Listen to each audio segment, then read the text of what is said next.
மச்சான்.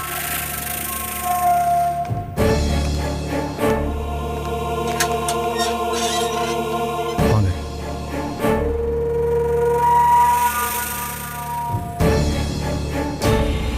மாப்பிள, இவனே இங்க கூட்டிட்டு வந்தீங்க?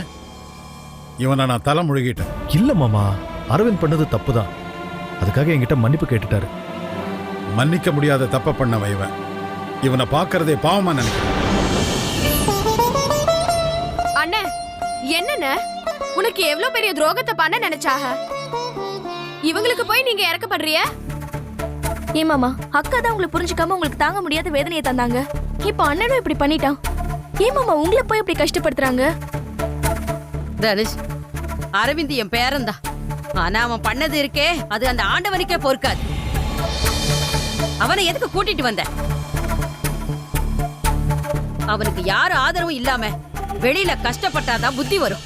சரி, அரவிந்த் பண்ணது தப்புதான். ஆனா அதை எதுக்காக பண்ணாருன்னு தெரிஞ்சா நீங்க யாருமே கோவப்பட மாட்டீங்க. அப்போ அநியாயமா உங்க பணத்தை திருடி இருக்கான், அதை சரின்னு சொல்றீங்களா? மாமா, முதல்ல நான் சொல்ல வரது கொஞ்சம் கேளுங்களேன். அரவிந்த் எதுக்காக பணத்தை திருடினாரு? அவர் சொகுசா வாழவா? தங்கச்சிக்கு கல்யாணம் வருது, அண்ணங்கிற முறையில ஏதாவது பண உதவி செஞ்சா நல்லா இருக்குமேனு யோசிச்சிருக்காரு. விதி துபாய்க்கு போனவரை பணத்தை எல்லாம் இழந்து நகையை வித்து சாப்பிட வச்சிருச்சு. அவமானம், தங்கச்சி கல்யாணத்துக்கு ஏதாவது பண்ணியே ஆகணுமென்ற பண நெருக்கடி, வேற வழி தெரியல. சரி, மச்சான் பணம் தானேன்னு எடுத்து மறைச்சு வச்சுட்டாரு. மாப்பிள, என்ன பேசுறீங்க நீங்க? இவன் பண்ணதால ஜெயிலு, தலைகுனிவு எல்லாமே உங்களுக்கு தான்.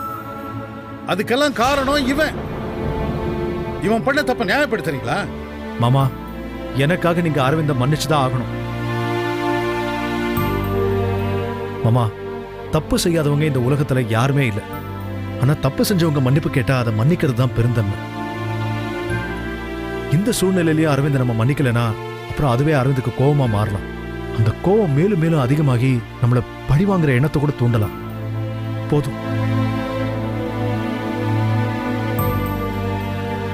இதான் முதல் தப்பு. அரவிந்த மன்னிச்சிடலாம். இனிமே அரவிந்த் இப்படி நடந்துக்க மாட்டாரு.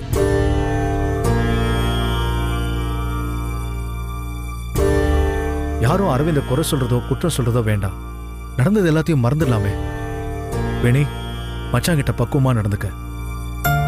கூட்டு போ. வாங்க. மாப்பிள, என்னது? விடுங்க மாமா.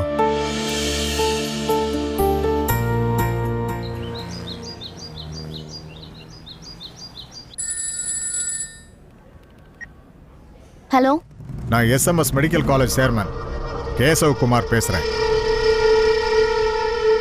நான் கஷ்டப்பட்டு கட்டி காத்து வந்த என் காலேஜோட இமேஜ தூள் தூளாக்கிட்டல,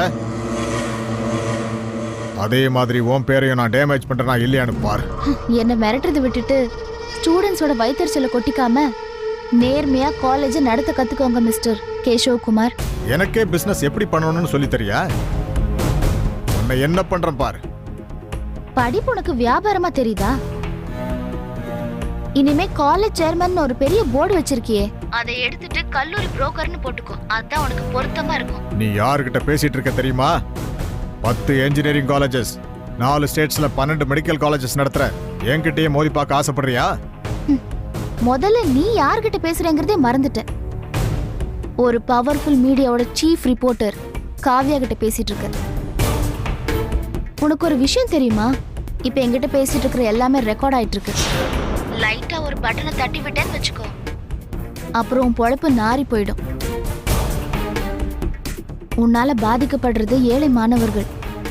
அந்த ஒரு காரணத்துக்காக தான் உன்னை விட்டு வைக்கிறேன். இந்த மாதிரி முட்டாள்தனமெல்லாம் பண்றதை விட்டுரு. தேவையில்லாம எங்களை மாதிரி மீடியா கிட்ட மோதாத, அப்புறம் நீ தான் அட்ரஸ் இல்லாம போயிடுவ. இந்த நியூஸ் வெளியே வந்துச்சு, நான் சூசைட் பண்ணிக்குவேன். முதல்ல அதை செய். அதை நீ செஞ்சா அது பலருக்கும் பாடமா இருக்கும். பணம் இல்லாம படிக்க முடியலன்னு வேதனைப்படுற பல மாணவர்களுக்கு ஒரு நல்ல தீர்வாச்சும் கிடைக்கும். சும்மா டைம் வேஸ்ட் பண்ணாத, போனவே.